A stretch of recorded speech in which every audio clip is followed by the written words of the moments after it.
Hey North Coast, Zach here, and I want to start off with a story about my friend Mike. See, Mike was a fitness client of mine back in the day, and I got the opportunity to be alongside him with life, but more importantly fitness, and teaching him, correcting him, and making sure that he has all the right body mechanics to successfully reach his fitness goals.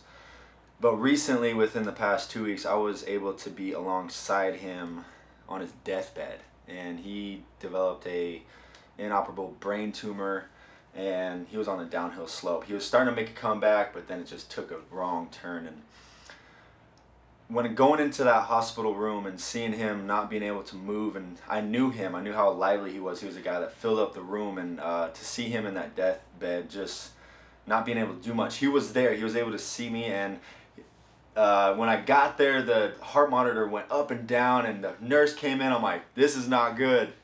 But then the nurse told me he was just excited, and I'm like, well, that because he couldn't talk. And that brings me up, it reminds me of another story about how someone came alongside someone. So we're going to pick that up in Acts chapter 8, verse 29. The Spirit told Philip, go to that chariot and stay near it. Then Philip ran up to the chariot and heard the man reading Isaiah the prophet. Do you understand what you are reading? Philip asked. And he said, how can I, he said, unless someone explains it to me. So he invited Philip up to come and sit with him.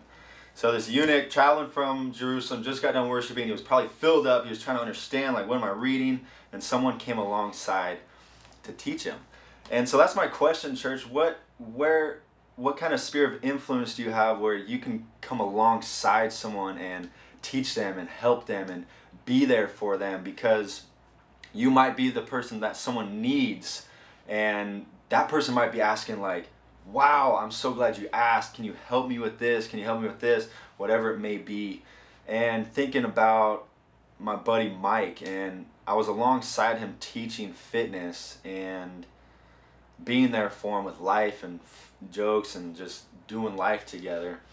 But ultimately, when I went and prayed for him, I was thinking to myself, like, I might be the only person that was there to pray for him, because I know the community, I know his lifestyle, I just knew Mike, and he was such a big-hearted guy, but he did not believe in Jesus. And I was like, I might have been the only guy to pray for him. And I know that's a little arrogant, but it's just like, I'm not going to miss this opportunity, because what if I was to show him Jesus and, like, hey, you have eternal life if you accept him in his heart, regardless of the time frame. So, North Coast, my challenge for you today is just to think of those people that you could come alongside with and pray with them and make them understand what. And it goes back into my own life, where if someone didn't come alongside me and pray for me and teach me and guide me, I wouldn't be where I am today. So you could be that person. So try to think of someone you can come alongside with and teach them and help them and pray them and teach them just to see Jesus more, or show them Jesus. Have a good day, North Coast.